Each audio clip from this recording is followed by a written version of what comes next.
L'impression que ce club est maudit, vraiment.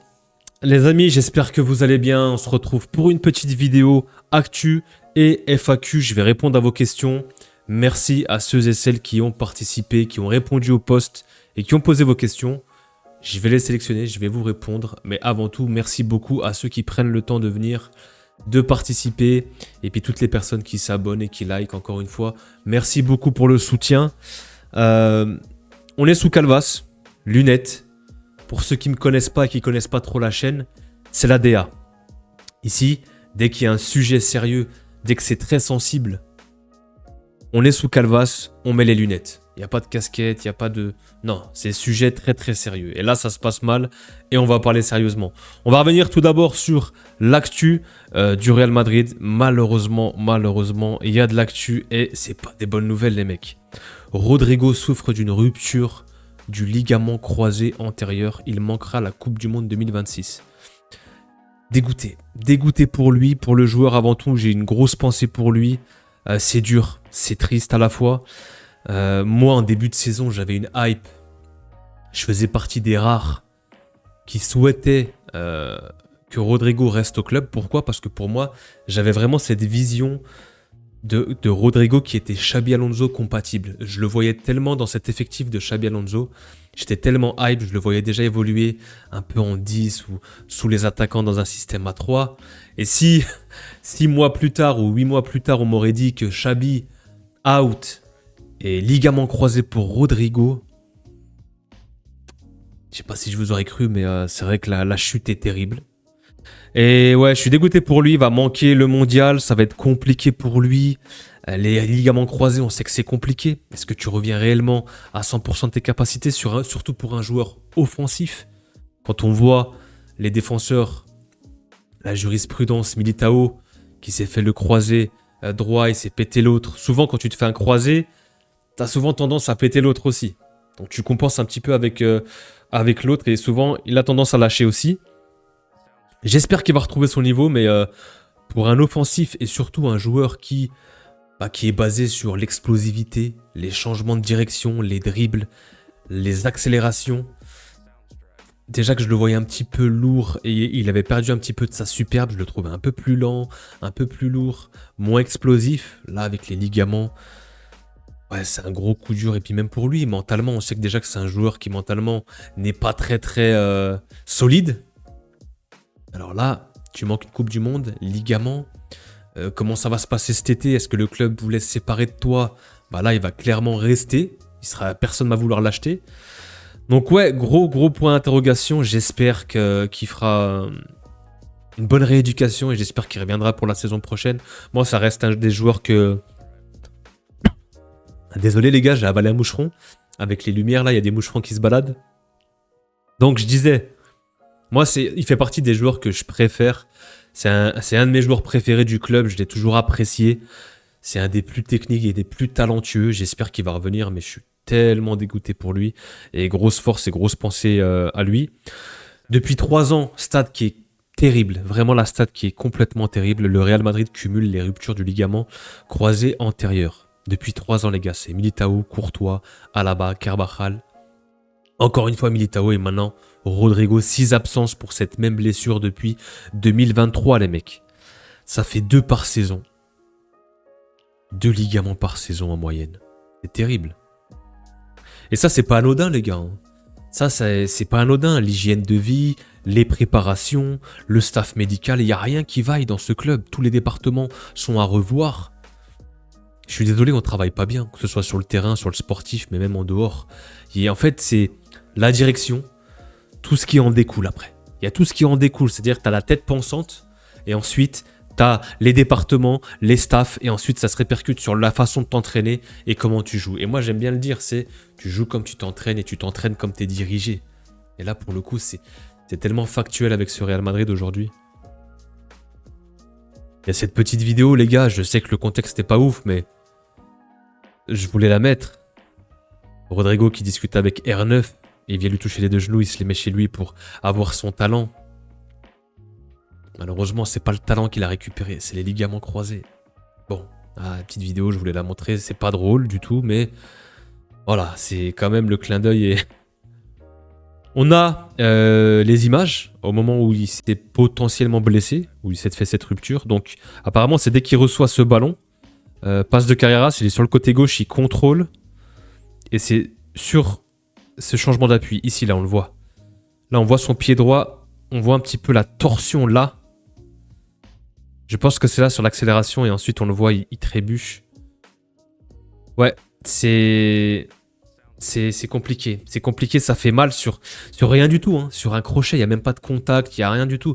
Moi, j'ai un de mes meilleurs amis, pareil, quand on jouait au foot, il s'est fait les ligaments. Il se les a pas fait au foot. Mais je me souviens, il a rechuté juste en sautant avec une réception. Donc en fait, tu peux te les faire toi-même. Si t'es en manque de rythme, si t'es pas assez musclé au niveau des jambes. Des fois même, t'as beau être musclé et être en rythme et avoir du temps de jeu, mais tu peux quand même te blesser. Moi, Dieu merci, avec plus de 20 ans de carrière, je les ai jamais eus. Je touche du bois. Mais c'est terrible, c'est vraiment la blessure qui fait flipper en tant que footballeur. Et les genoux, ça rigole pas. Et surtout, tu mets du temps à t'y remettre. T'as la rééducation qui est lourde, t'as le mental qui peut chuter, et ensuite, faut revenir, faut courir, faut reprendre. C'est pas évident, vraiment, c'est pas évident. Bon, on change un petit peu de sujet avant de répondre à vos questions. Pensez-vous que Klopp voudrait venir au Real Madrid, sachant que des joueurs se plaignent des séances vidéo tactiques, des joueurs n'aiment pas jouer à certains postes pour dépanner, des joueurs menacent de partir s'ils se font remplacer. Les dirigeants ne signeront aucun joueur qu'il demandera. Les dirigeants soutiendront les joueurs au lieu de l'entraîneur et son staff au premier conflit. Hashtag Xabi Alonso, on a vu ce qui s'est passé. Le service médical donne à manger des croissants aux joueurs le matin, je ne sais pas si c'est vrai. Et bien d'autres choses qui font du Real Madrid un club géré honteusement. Et c'est vrai les gars, petit à petit on a eu plusieurs choses, ça s'est accumulé. Et il n'y a rien qui va dans le club sportivement, la manière de s'entraîner, comment on est dirigé, les coachs, les staffs, les départements, il y a tout qui part en vrille. Jusqu'où on va... En fait, jusqu'où on va creuser, les mecs? On peut pas tomber plus bas, en fait. À part si tu t'es milieu de tableau, t'es relégué et t'es pas qualifié pour la Ligue des Champions. Là, ce serait vraiment un drame, surtout pour un club du standing du Real. Mais c'est dramatique de voir ce qu'on voit. Et oui, je suis pas sûr qu'un Klopp... Apparemment, il a annoncé qu'il va peut-être quitter Red Bull. Ça se passe pas très bien. Est-ce qu'il sera prêt à reprendre un club comme le Real? J'en suis pas sûr. Maintenant, pour que ça bouge, il faut que ça change d'en haut. En tout cas, moi, c'est ce que je pense. Le Real pourrait se présenter très diminué face au Celta. On a beaucoup d'absents, jusqu'à 10 absents. Donc Rodrigo, forcément, un blessé, on vient de le voir. Alaba, gêne musculaire, il n'est plus capable de jouer. Asensio, forte gêne. Mbappé blessé, Bellingham blessé. Militao, Ceballos, Huysen suspendu. Carreras suspendu. Mastantuono qui a pris son fameux rouge. Les gars, c'est une catastrophe quand on regarde. Bellingham, on l'a forcé avec lui, il a joué blessé. Mbappé, on a forcé aussi avec lui, il a joué blessé. Rudiger, il a joué sous infiltration la saison passée. Là, c'est pareil, Alaba, on le remet parce qu'on n'a personne d'autre. Il peut plus jouer, Alaba. Il est plus capable de jouer au très haut niveau. Rodrigo, pareil, il revient de blessure, il se pète. Huysen, il y a des surcharges musculaires, il revient, il prend un jaune, il est suspendu. Mentalement, l'équipe est au plus bas. Comment tu veux que ça avance et comment tu veux voir l'avenir en rose? Donc voilà, 6 ruptures du ligament croisé antérieur au cours des 2-3 dernières années. Donc c'est catastrophique. Bon, on va changer de sujet. On va passer à vos questions, les gars. Merci beaucoup à ceux qui ont participé encore une fois. Et on commence avec Mohamed45. J'espère que tu vas bien, frérot. Quelle est la solution pour que le Real Madrid redevienne une terreur? Bonne question. Très très bonne question. Moi, je n'ai pas la solution. Je pense que la solution court terme, là, c'est qu'il faut qu'on se prenne ce mur-là, qu'on explose en plein vol. Qu'on termine la saison là au 17 mars, quand on se fasse éliminer au match retour à l'Etihad, qu'on se fasse distancer en Liga, que le Barça nous mette une vitesse. Je sais que tu es supporter du Barça, donc j'espère que le Barça nous mettra une vitesse. Et en fait, t'as que comme ça pour que ça bouge, avoir une pression du peuple, parce qu'il faut savoir que le Real appartient à ses socios, au peuple. Et si ça se passe mal, là ça commence à gronder, on voit les joueurs. On a vu apparemment les joueurs qui sont sortis du stade très énervés. Il y a cette image aussi, cette vidéo qui tourne de cette femme qui est venue avec sa petite fille, avec sa maman. Ils sont venus pour la première fois au stade, en pleurs. C'est dramatique. Et ça, pour l'image du club, ça prend un coup. Et on se souvient, Florentino Pérez qui avait quitté le club en 2003, il me semble, post-galactique. Il n'arrivait plus à gérer son groupe. Là, on est clairement sur le même cas de figure. Alors, c'est ce qui va se passer. Je sais pas, il va peut-être tirer jusqu'à la fin de son mandat, mais on doit tout changer. Ça part de la tête pensante de la direction. Ça part de là-haut, de comment on dirige, comment on met en place le staff. C'est pas normal que des joueurs aient accès en fait au président. Il doit y avoir une hiérarchie en fait. On n'a pas de DS. On a un mec qui s'occupe un petit peu du recrutement, Calafat, mais lui, il fait son petit business avec les Sudam. Il n'y a rien qui va. Il n'y a rien qui va. Il faut tout changer. Qualitativement et en termes de talent, il y a des joueurs qui n'ont rien à faire au club. Ils n'ont pas le niveau pour jouer au Real Madrid, je suis désolé. Aujourd'hui, sur le 11 de départ, t'en retiens peut-être 3 ou 4. Le reste, c'est des pièces que tu peux interchanger. Et c'est pas des titulaires en puissance dans un club comme le Real Madrid, je suis désolé. Donc le déclassement du club, le déclassement en termes de niveau, la direction qui fait mal son boulot, les staffs qui sont... En fait, il y a de plus en plus de choses. En fait, ça fait un peu un effet domino. Il y a plein de choses qui vont pas. Il y a plein de choses qui vont pas. Et en fait, tout ça, c'était camouflé par les victoires qu'on a eues sur le passé récent du Real. Sur les 3-4 dernières années, tu prends 2 Ligues des Champions. C'est très fort. Il y a très peu de clubs qui ont été capables de le faire. Et forcément, quand tu gagnes, bah tu continues. Pourquoi changer une équipe qui gagne? Et en fait, les trophées et toutes ces victoires camouflent un petit peu tout ce qui se passe derrière. Et là, vu que ça se passe mal et qu'il y a des défaites, il y a tout qui ressort. Donc la solution, c'est qu'il faut qu'on se prenne le mur. Il faut que ça pète. On n'a pas le choix. Prochaine question, Dave le D, j'espère que tu vas bien frérot, j'ai vraiment mais vraiment pas hâte de te retrouver sur ta chaîne pour le match retour, le classico retour, Barça-Real, si c'est toujours d'actualité bien sûr, mais je t'avouerai que cette deuxième partie de saison ça va être dur, ça va être dur, mais forcément on sera là, on sera professionnel s'il y a besoin, t'inquiète pas. Que penses-tu de l'attitude du Real face à l'adversité en termes de comportement? Et je pense que si tu me poses la question, c'est que forcément on a pu constater que c'est lamentable. C'est laborieux quand on voit le comportement de nos joueurs lors des défaites ou lors de l'adversité, ou quand ça se passe mal, ou quand on rencontre une difficulté, on sort de nos gonds. La gestion émotionnelle de cette équipe, de certains joueurs, elle est cataclysmique, catastrophique. On est incapable de rester concentré pendant 90 minutes. T'as des joueurs qui pètent des plombs, qui répondent à la moindre provocation, qui s'embrouillent sans arrêt avec les arbitres. La gestion émotionnelle de ces joueurs, vraiment, c'est lamentable. C'est des gosses en fait qu'on a en face de nous, c'est des gosses. Ils sont incapables de se gérer, de savoir se contrôler. On part au quart de tour à chaque fois. On a du mal à accepter la défaite. On avait une certaine époque, on avait des joueurs qui avaient la haine de cette défaite, qui refusaient la défaite sur le terrain. On était capable de se transcender, de jouer jusqu'à la 90e. Il se passait toujours quelque chose. Ces joueurs étaient habités et refusaient la défaite. Aujourd'hui, on la refuse, mais de par le langage, de par le comportement, de par les attitudes. Et moi, ça me dérange. Moi, je me reconnais pas dans le club quand je vois ce genre de comportement, quand je vois nos joueurs péter des plombs à l'image de Rudiger la saison passée en finale de Copa. Je crois que c'est Rudiger et Vinicius qui balancent des glaçons. Mais c'est Vasquez, je sais plus. Mais on est où? Franchement. C'est de la sauvagerie. Là encore, on voit les joueurs qui insultent. Vinicius qui passe son temps à parler aux arbitres, à s'embrouiller même avec nos propres supporters. Quand on le voit, il y a cette image qui est symbolique. Il essaie de dribbler 4-5 joueurs comme d'habitude, parce qu'il veut être le héros, le personnage principal. Et jouer et faire sa partie de soliste, encore une fois, comme d'habitude, parce que c'est la seule façon d'attaquer du côté du Real.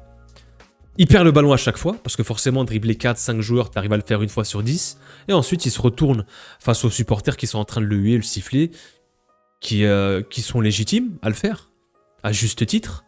Et lui, il est là, il est en train de se plaindre et s'embrouiller avec les... Donc il s'embrouille avec les supporters, avec les arbitres, avec tout le monde. Au lieu de se concentrer sur le football, il fait que de parler avec les arbitres. Je prends Vinicius, mais c'est valable pour plein d'autres joueurs. Mastantuono qui prend un carton rouge bête. On voit Rudiger, franchement, le geste, là, le coup de genou qu'il met sur le joueur, sur Rico, il me semble, je sais plus qui c'est. Mais ça, c'est lunaire. Ça, c'est lunaire, il doit prendre carton rouge, il doit prendre des sanctions. La VAR doit intervenir aussi. Je suis désolé. Donc ouais, l'attitude est laborieuse et lamentable. Vraiment, moi, je me reconnais pas dans ce club aujourd'hui. On avait pour image d'un club avec une certaine stature, un certain standing, le prestige, la classe du Real Madrid. Honnêtement, ça se retransmet pas sur le terrain, que ce soit footballistiquement et même au niveau des attitudes et de comportement. C'est une catastrophe. Le foot de Shady. J'espère que tu vas bien. Salut mec, j'espère que tu vas bien. Ça va et toi? Contrairement au Real, vainqueur de la LDC 2024, où on avait un collectif et des individualités en forme de manière constante, chaque joueur était limite à son prime et tenait toute la saison sans réel coup de mou. Là, on fait face à un cocktail d'individualités incompatibles, sans alchimie. Mais le pire dans tout ça, un coup, t'auras un match ou un Tchouaméni par exemple, ou un trade excellent, et le match suivant. Ouais, donc c'est des performances aléatoires. Ma question est... Est-ce que c'est rattrapable? Est-ce possible d'espérer une évolution dans un futur proche? Et enfin, quelle est la réelle cause de tout ce massacre? Quel est le réel point noir qui a fait que ça dégénère? Pérez, les joueurs ou alors les deux, voire autre chose? Entre défaites, humiliation, blessures, changements. Bon, ça fait pas mal, hein, c'est un gros post Shady quand même. Je vais essayer de répondre à tout ça. Est-ce que c'est rattrapable? Je pense pas. Cette saison, moi je pense que c'est encore pire que la saison passée. Et... moi, comme j'ai dit, j'avais de la hype en début de saison avec Xabi Alonso, le nouveau projet, avoir un petit peu de tactique, complètement prendre ce virage et changer footballistiquement. On l'a refusé. La direction, les joueurs l'ont refusé. Maintenant, on est livré à nous-mêmes. On a eu ce qu'on voulait. Voilà, on a eu ce qu'on voulait. Le pouvoir aux joueurs et puis on voit ce qui se passe. Donc pour moi, non, du moment où la direction et les joueurs en feront qu'à leur tête, tu peux pas avancer comme ça. Comme j'ai dit, il y a des équipes en face qui travaillent, qui se donnent, qui s'entraînent sérieusement, qui ont des plans de jeu, qui écoutent leur coach, il y a une vraie identité, chacun tire dans le même sens. Ici, en fait, c'est des individualités, comme tu l'as dit, et chacun en fait qu'à sa tête, et chacun veut briller aussi, chacun veut être le héros de l'histoire. La direction protège et fait de la calinothérapie, on met un coach, c'est un pantin, il sert absolument à rien, c'est un bouclier. Donc en fait, il y a plein de choses qui vont pas. Et comme j'ai dit, moi, c'est de la tête pensante. Et Pérez, je suis pas là à dire qu'il doit démissionner ou qu'on doit le virer ou quoi que ce soit. Moi, j'oublierai jamais ce qu'il a fait pour le club. Mais il doit absolument déléguer cette partie sportive et s'occuper d'autre chose. Il a un certain âge, c'est terminé maintenant. Il doit déléguer ça à des personnes compétentes dans le sportif pour recadrer tout ça. Le Real a besoin d'un cadre. Ces joueurs ont besoin d'éducation, c'est triste à dire, c'est encore des gosses. Ils ont besoin d'éducation, de respecter les consignes, la hiérarchie, respecter les idées du coach et tirer dans le même sens. Cette saison, c'est pas rattrapable. Le point noir, c'est ce que j'ai dit, c'est que les joueurs et la direction, comment dire, les joueurs n'ont pas écouté le coach et la direction n'a pas appuyé son coach. À partir de là, c'était terminé. À partir de là, c'était terminé. Ezekielavk, 1352, compliqué à dire ton pseudo. J'espère que ça va. Arbeloa a-t-il regardé la CAN? Le fait de mettre Brahim sur le banc comme ça et de faire passer Mastantuono avant lui me saoule énormément. Ça, c'est incompréhensible aussi parce que Brahim, quand même, de par l'ancienneté et même en termes de qualité, moi je préfère quand même Brahim Diaz. Même si pour moi, les deux, c'est pas des titulaires au Real Madrid, mais... en vrai, ce qu'on a vu, comme tu l'as dit à la CAN, on a vu un vrai Brahim épanoui. Malheureusement, ça s'est mal terminé pour lui. Mastantuono, je sais pas ce qui s'est passé. On a cru voir une étoile montante. Finalement, c'est une étoile filante, le mec. Depuis sa pubalgie, c'est une catastrophe. C'est rentré en jeu. Déjà, on a un ailier, les mecs, il est même pas capable de prendre un contre un. Les contrôles, les passes, c'est aléatoire.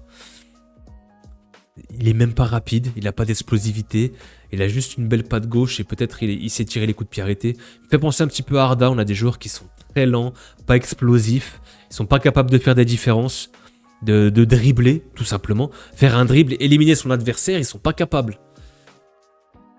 On en est là, on a des ailiers qui sont pas capables d'éliminer leur vis-à-vis. On passait des CR7, des Bale et des Hazard même s'il s'est blessé. On se retrouve maintenant avec ce genre de profil, les mecs. Le déclassement est lunaire. Donc Brahim, Mastantuono, honnêtement, la peste ou le choléra. Les deux sont pas titulaires. Maintenant, je suis d'accord avec toi. Brahim devrait avoir plus de temps de jeu depuis qu'il est revenu de la CAN. Salut Yves, j'espère que ça va. Salut Mejdi, est-il vrai que Vini et Mbappé sont exclus de la LDC après l'enquête finale de UEFA? Alors écoute, moi j'ai aucune info par rapport à ça, j'ai rien vu passer. Je sais pas quelle enquête dont tu parles.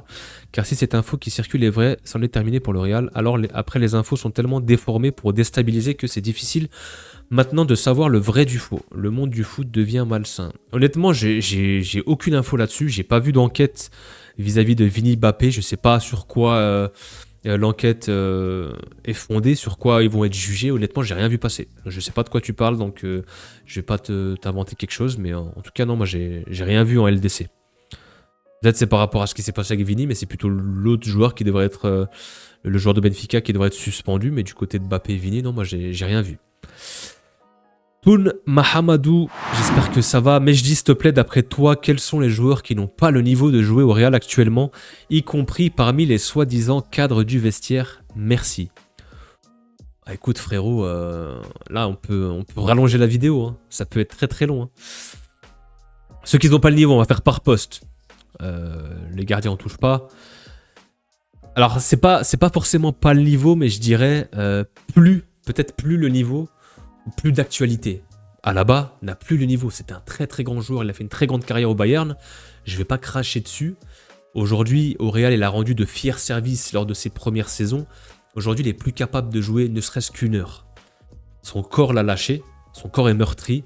Et c'est triste, mais c'est comme ça. Dès que ton corps est dit stop, tu peux plus. Donc Alaba n'a plus le niveau. Rudiger, c'est pareil. Il joue sous infiltration et c'est de plus en plus dur. On voit qu'il boite.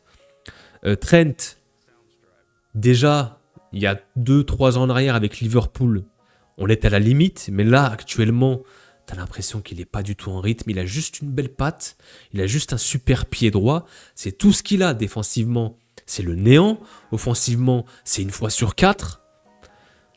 Donc Trent, c'est très limite. On passe au milieu de terrain. Moi, je suis désolé, Arda, il n'a pas le niveau pour être titulaire au Real Madrid. C'est-à-dire que dans un autre club, dans un autre contexte, il pourrait se développer. C'est un super joueur, il a des qualités, il n'y a aucun problème. Mais actuellement, ouais, titulaire au Real, c'est trop léger. Mastantuono, c'est pareil. Camavinga, c'est terminé. Ça fait 4 ans qu'on attend. C'est un joueur de fulgurant, c'est aléatoire. Il y a un match, c'est bon. Un match sur 3. Il va faire une accélération, il va se retourner, il va faire un crochet. On va être là, on va s'extasier. Et derrière, ça va être 3 stinkers. Donc Camavinga, c'est terminé. Pour le reste, c'est ok. Et offensivement, bah, les Gonzalo, comme j'ai dit, les Mastantuono, les Brahim Diaz, tous ces joueurs-là, en fait, ils n'ont pas le niveau. Je retiens Courtois, Militao, Carreras, Tchouaméni, Bellingham, Mbappé, Vini. Voilà, c'est tout ce que je retiens. Walid Kassim, j'espère que ça va. Salut Mej. Bon, nous savons déjà que la saison est foutue et qu'on est en train de se manger le mur en cette fin de saison.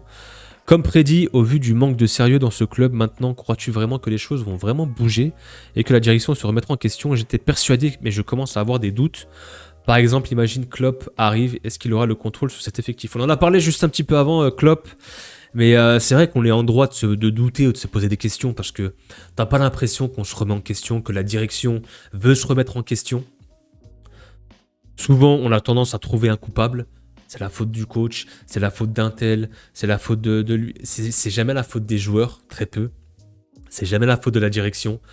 Ils ne se remettent pas en question. Et moi aussi, j'ai des doutes. Moi aussi, j'ai des doutes et en fait, il faut vraiment qu'on fasse un grand ménage. D'ailleurs, le printemps arrive. Il faudrait faire un grand ménage de printemps. Comme j'ai dit encore une fois, Pérez doit soit laisser ça de côté et déléguer cette partie sportive vraiment à quelqu'un qui est compétent, remettre un cadre dans cette équipe, se séparer de poids morts, des joueurs qui sont là et qui n'ont plus le niveau, de repartir pourquoi pas avec des jeunes. On a vu, on a des très bons jeunes, des Jiménez, des Thiago Pitarch, des Juan Martinez qu'on n'a jamais vu encore, des Sestero ou des Palace, je sais pas, mais essayer de faire monter des petits jeunes par-ci par-là et les encadrer avec des anciens. J'ai oublié Valverde. Valverde, je le conserve aussi forcément. Pour moi c'est compliqué. Puis un Klopp, même s'il arrive, ce sera sous certaines conditions. Déjà, il faudra l'allonger, il faudra payer son salaire comme il faut. Ça reste quand même un des meilleurs coachs sur le marché. Et en plus de ça, il devra avoir les pleins pouvoirs, sinon il viendra jamais, Klopp. Il viendra jamais. Il devra faire son recrutement, il devra se séparer de certains joueurs, et ce sera à sa manière, sinon il signera pas. Ça, c'est une certitude. Landry Joyau, comment ça va frérot? On est d'accord que les joueurs pensent plus à la Coupe du Monde qu'au club. Certes, mais comment expliquer qu'ils loupent chacune des passes? Les passes de l'équipe de mon neveu de 15 ans sont plus précises et c'est beau à voir. Comment expliquer que n'importe quel de nos joueurs n'est pas meilleur que les joueurs d'une équipe en fin de tableau? C'est dur, hein. Comment sont-ils devenus pros pour certains? Mystère. Là, le Real les rend mauvais parce que je suis sûr tu les mets dans un autre club, ils seront... Je vais terminer. Ils seront bons. Désolé pour toutes ces questions, mais la marmite déborde, j'en peux plus. Il n'y a pas aucun problème, il n'y a pas de souci, je vais essayer de répondre. Alors, comment expliquer qu'ils loupent chacune des passes? Le niveau intrinsèque de certains joueurs, comme on a dit, que ce soit les Mastantuono, les UCN, c'est des joueurs qui sont très jeunes. Nous, on avait des anciens, des cadres. Et tu avais des Vinicius, des Valverde qui arrivaient, qui faisaient leur classe pour être titulaires. Ils ont trimé pour être titulaires. Aujourd'hui, tu recrutes des gamins de 18 ans et tu les mets tout de suite sur le front, titulaires. Et ça, c'est pas normal, c'est signe d'un déclassement. Déjà, il y a un déclassement en termes de joueurs, d'effectifs, de qualité. On les balance trop tôt dans le grand bain, si je puis dire. Bon, ça veut rien dire, il y a certains joueurs qui sont capables de le faire. Maintenant, c'est un contexte global aussi. L'atmosphère est un petit peu morose, du coup, mentalement, les joueurs sont pas dedans. Donc, chacun a un petit peu sa petite guéguerre. Lui, il a envie de jouer, lui, il n'a pas envie de sortir, lui, si. Donc, les joueurs sont pas dans un mood collectif. C'est un petit peu individuel. Chacun pense à sa gueule, entre guillemets. Comment expliquer que nos joueurs n'ont pas le meilleur que les joueurs? Comment expliquer que n'importe quel de nos joueurs n'ont pas meilleur que les joueurs d'une équipe en fin de tableau? Bah ça, c'est plus collectif, je dirais. Parce qu'intrinsèquement, on a des joueurs ils ont de la qualité. Mais c'est plus collectivement. Encore une fois, c'est collectivement qu'il y a des soucis au Real Madrid. Intrinsèquement, ils sont bons et comme tu as dit, tu les mets ailleurs, ils seront capables de se fondre dans un collectif. C'est ce que je suis en train de dire. Mais nous, en fait, vu qu'on ne travaille pas cet aspect-là à l'entraînement, vu qu'en fait, nous, la tactique, c'est un 4-4-2 à plat pour rester solide, et le Houra Football, le Inch'Allah Ball, Vini, Mbappé, fait des différences, ça fera l'affaire, bah, tu ne crées pas un collectif comme ça parce que tu remets la responsabilité sur tes offensifs. Du coup, ça frustre un petit peu les autres aussi. Et est-ce que forcément les autres ont envie de se donner quand tu vois que les offensifs en font qu'à leur tête, perdent plusieurs ballons, ne font pas les efforts? Moi, je suis milieu de terrain, je vois ça, ça me donne plus envie. Je pète un câble. Je me dis, attends, nous, on s'arrache, on presse, on récupère des ballons pour que eux la récupèrent et la perdent dans la seconde en voulant dribbler 4 mecs. En fait, c'est une question de mentalité aussi. Il n'y a pas de collectif, le coach ne travaille pas. Donc, si tu travailles pas, tu n'as pas de résultat. Tu n'es pas compétitif face à d'autres. C'est pas forcément que le niveau non plus, mais c'est aussi un travail au global et l'aspect collectif, je dirais, de l'équipe. Et le fait que tu... En fait, au Paris Saint-Germain, il y avait eu ce truc aussi où quand les joueurs arrivaient au Paris Saint-Germain, tu avais l'impression qu'ils perdaient leur niveau. Mais c'était mal géré. C'est la même chose. Moi, jamais j'aurais cru qu'au Real, on aurait pu devenir un petit peu ce qui s'est passé avec le Paris Saint-Germain. Avoir les mêmes soucis. La direction, le pouvoir aux joueurs, le coach qui n'est pas soutenu, on ne travaille pas. Il faut respecter tout ça en fait. Il y a des hiérarchies, il y a un organigramme, un arbre à respecter dans un club. La direction qui soutient son coach, le coach qui met un cadre et qui entraîne les joueurs et les joueurs qui écoutent et qui tirent dans le même sens. Nous, il n'y a rien qui va. C'est tout à l'envers. On marche à l'envers. Et tant qu'on marchera à l'envers, les gars, on ira nulle part et on ne sera pas compétitif. Voilà, ce sera tout pour cette vidéo. Encore une fois, merci beaucoup à tous ceux qui ont participé pour les questions. Merci à tous ceux qui prennent le temps de s'abonner, à tous les nouveaux. Merci beaucoup. N'hésitez pas à déposer les likes, ça aide beaucoup pour le référencement et pour soutenir la chaîne. Merci beaucoup les gars, restez branchés, il y aura des vidéos. Il y avait un quiz qui est préparé avec des youtubeurs Real Madrid. Je devais le sortir aujourd'hui. Il sortira plus tard. Vu le contexte et ce qui se passe, je le sortirai sûrement à la trêve. Restez branchés. C'est prêt. Il est prêt, il est là, il est au four, il reste au chaud. Mais vu le contexte, c'est pas le moment du tout. Je suis désolé les gars. Restez patients. La trêve arrivera, ce sera un petit peu plus calme. On aura un petit peu de divertissement et je balancerai le quiz à ce moment-là. Donc restez branchés, il y a plein de projets, que ce soit des quiz, des lives avec d'autres youtubeurs, des vidéos, d'autres projets aussi perso. Donc voilà, merci beaucoup pour ceux qui sont fidèles et qui soutiennent la chaîne. Ça fait chaud au cœur dans ces moments difficiles, mais on est là. On fait le job et on échange ensemble. Prenez soin de vous les gars. Peace.